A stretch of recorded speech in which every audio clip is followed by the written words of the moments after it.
एक गांव में टीना और मीना नाम की दो बहनें रहती थीं। टीना कम पढ़ी लिखी थी, इसलिए उसका विवाह एक गरीब परिवार में हुआ। वहीं मीना की सुंदरता के कारण मोहन, जो एक अमीर व्यक्ति था, उससे विवाह कर लिया। मीना को पहले से ही अपनी सुंदरता पर घमंड था और विवाह के बाद उसे अपनी दौलत का भी घमंड हो गया। दोनों बहनें आसपास ही रहती थीं और जब भी मौका मिलता मीना टीना को उसकी गरीबी के कारण नीचा दिखाने की कोशिश करती। अरे टीना, तुम्हें पता है अभी अभी मेरे पति ने मुझे हीरे का हार दिलाया है और तुम्हारे खेत के पास वाला खेत भी हम खरीद रहे हैं। तुमने तो शादी के बाद कुछ भी नहीं खरीदा होगा, मगर कर भी क्या सकती हो? तुम्हारे पति के पास तो खाने का ठिकाना नहीं है, वो तुम्हें क्या खरीद कर देगा? टीना को मीना की बातें बहुत बुरी लगती थीं, लेकिन वह मन महसूस कर रह जाती। टीना के दिन बड़ी गरीबी में गुजर रहे थे। 2 वक्त की रोटी भी बड़ी मुश्किल से जुड़ पाती थी। कई बार उसने मीना से मदद की गुहार की, लेकिन मीना ने कभी उसकी कोई मदद नहीं की। मीना बहन, आज हमारे घर में खाने का एक दाना भी नहीं है। मेरे पति जमींदार के घर गए थे, लेकिन जमींदार ने पैसे देने से मना कर दिया। आज तुम थोड़े पैसे की मदद कर दो, हम तुम्हारे पैसे लौटा देंगे। अरे बहन, आज तुम पैसे मांगने आई हो? अगर तुम कल आती तो मैं तुम्हें थोड़े बहुत पैसे दे भी देती।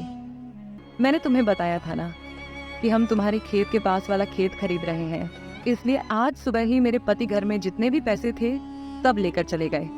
घर में आज पैसे नहीं है। टीना ने कई बार मीना से मदद मांगी, लेकिन मीना ने कभी उसकी मदद नहीं की। एक दिन टीना ने सोचा, एक काम करती हूँ, मैं अपने भाई के घर जाकर उनसे पैसे मांगती हूँ। आगे बढ़ने पर उसे एक साधु बाबा दिखाई पड़े।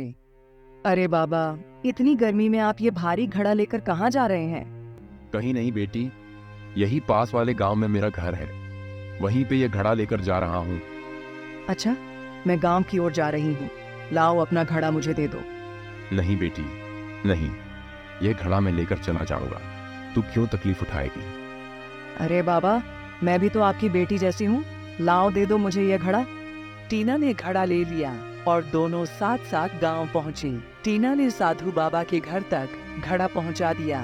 उसके बाद टीना अपने भाई के घर पहुंची, लेकिन उसका भाई घर पर नहीं था। अरे भाभी, भैया कहाँ हैं? वो अभी घर पर नहीं है। अरे मुझे भैया से जरूरी काम था। क्या काम है, मुझसे कहो। अरे भाभी, मैं क्या बताऊं, अभी हमारे घर के हालात बहुत खराब हैं। हमारे पास 2 वक्त खाने के भी पैसे नहीं हैं। तो इसमें हम क्या कर सकते हैं? हमारे पास क्या कोई पैसों का पेड़ है जिसमें से तोड़कर तुम्हें दे दें? हमारे पास अब भी पैसे नहीं है। ठीक है, पैसे मांगने के अलावा कोई और काम हो तो बताओ, वरना यहाँ से जाओ। ठीक है भाभी, मैं चलती हूँ। दुखी होकर टीना अपने गांव वापस लौट गई। रास्ते में फिर उसे वही साधु बाबा मिलते हैं। अरे बेटी, इधर आओ। तू इस गांव में किसके घर आई थी? बाबा, मैं अपने भैया के घर पर उनसे मदद मांगने आई थी। टीना ने अपनी पूरी कहानी बाबा को सुनाई। बेटी, तू ले, इन तीनों मटकों में से कोई एक मटका ले ले। क्यों बाबा?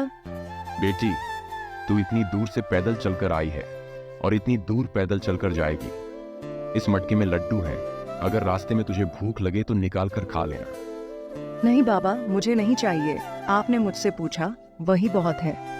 अरे बेटी, ले ले, तू भी तो मेरी बेटी जैसी है। बाबा के बार बार कहने पर टीना ने बाबा से मटका ले लिया।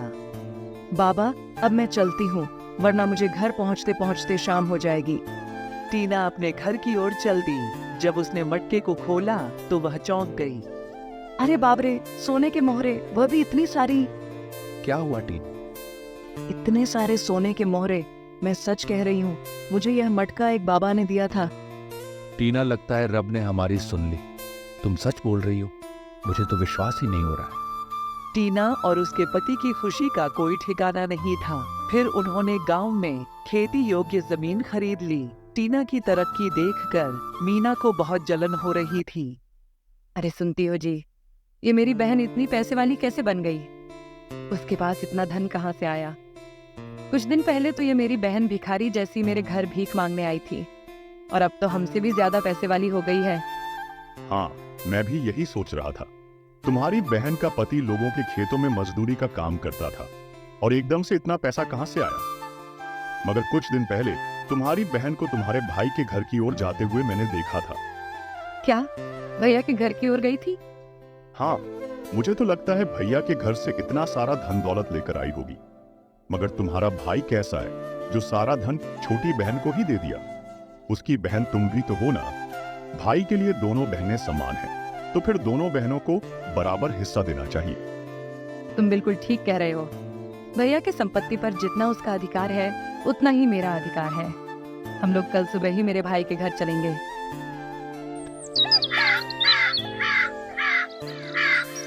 फिर वे दोनों सुबह सुबह अपने बड़े भैया के घर उनसे मिलने जाते हैं। उन्हें भी रास्ते में वही बाबा दिखाई पड़ते हैं। अरे बेटी, जरा तुम ये घड़ा उठाकर मेरे कंधे पे रख दोगी क्या बेटी? क्या तुम अपना काम खुद नहीं कर सकते? बेटी, मैं बूढ़ा हो चुका हूँ, मुझसे ज्यादा वजन नहीं उठता है। कृपया करके बेटी, बस तुम यह मटका उठाकर मेरे कंधे पे रख दो। अरे मीना, तुम भी कहाँ इस बुजुर्ग की बात में आ रही हो? जल्दी जल्दी चलो, हम घर पहुंचने वाले ही हैं।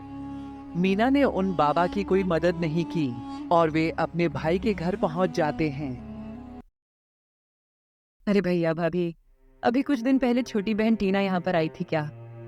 हाँ मीना, थोड़े दिन पहले टीना आई थी, पर मैं उससे नहीं मिला। जब वह घर आई थी तब मैं बाहर शहर में था।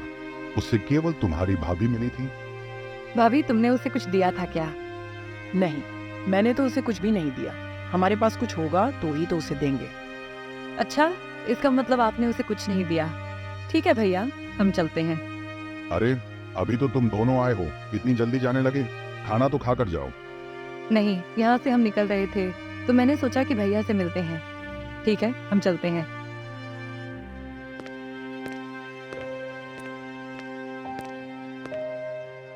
भैया ने तो उसे कुछ भी नहीं दिया, तो फिर इतना सारा धन दौलत कहाँ से मिला? मैं भी वही सोच रही हूँ। इतनी धूप में चलने के बाद मुझे बहुत जोर से प्यास लग रही है।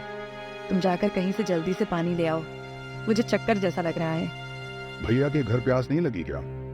अरे, तब मुझे प्यास नहीं लग रही थी, अब मुझे बहुत जोर से प्यास लग रही है। उन्हें एक झोपड़ी दिखाई देती है। वह झोपड़ी उन्हीं बाबा की थी। क्या हुआ बेटी, मेरे घर की तरफ कैसे आना हुआ? बाबा, एक लोटा पानी मिल सकता है क्या? क्यों नहीं बेटी? बाबा, हमने तो तुम्हारी मदद करने से इनकार कर दिया था, तो भी तुमने हमें पानी दिया है।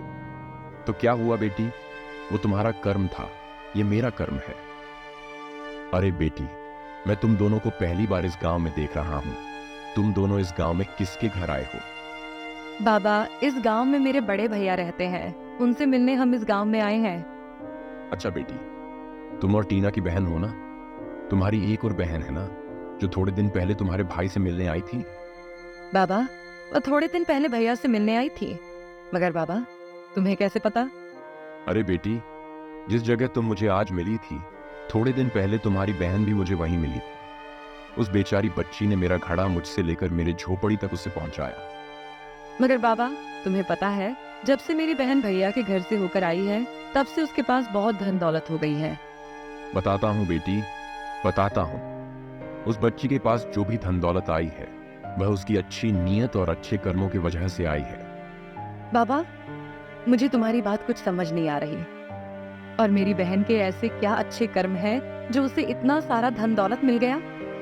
कर्म और नीयत अच्छे होने से ही इंसान धनवान हो सकता है। ये कैसी बात कर रहे हो बाबा? बताता हूँ बेटी, बताता हूँ। ये जो मटके यहाँ रखे हैं, ये साधारण मटके नहीं हैं। ये मनुष्य के कर्मों और उसकी नीयत के परिणाम देने वाले मटके हैं। बाबा, ये कैसे मटके हैं? मुझे आपकी बात समझ नहीं आ रही। बेटी, ये कर्मों के मटके हैं। जो जैसा कर्म करेगा, इस मटके से वैसा ही फल प्राप्त होगा। बिल्कुल ठीक कहा बाबा। क्या हम भी एक मटका ले सकते हैं? क्यों नहीं बेटी, तुम भी एक मटका ले लो। तुम भी अपने कर्मों और नियत का फल पाओ। मीना को भी बाबा ने एक मटका दे दिया और वे दोनों वहां से चले जाते हैं। रात के समय जब वे मटका खोलते हैं तो उनके मटके में से बहुत सारे कीड़े मकोड़े निकलने लगते हैं। बाप रे, हमारे मटके में से तो कीड़े मकोड़े निकले। यह हमारे कर्मों के हिसाब से बिल्कुल सही मिला है। हम लोग बहुत लालची थे, तुम्हारी बहन बेचारी मजबूरी में हमारे पास कुछ पैसे मांगने आई थी, लेकिन हमने उसकी मदद नहीं की। ऐसे कर्म करने के बाद हम लोग अच्छे फल की अपेक्षा कैसे कर सकते हैं? तुमने बिल्कुल ठीक कहा। मुझे अपने पैसों का बहुत घमंड था। मैंने अपनी बेचारी बहन की मजबूरी नहीं समझी। मैंने अपनी अमीरी से उसे हमेशा नीचा दिखाने की कोशिश की। मीना और उसके पति को अपनी गलती का बहुत पछतावा होता है और टीना से माफी मांगती है।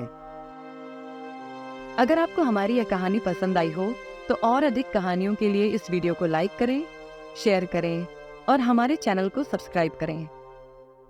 इस वीडियो का लाइक टारगेट 100 है।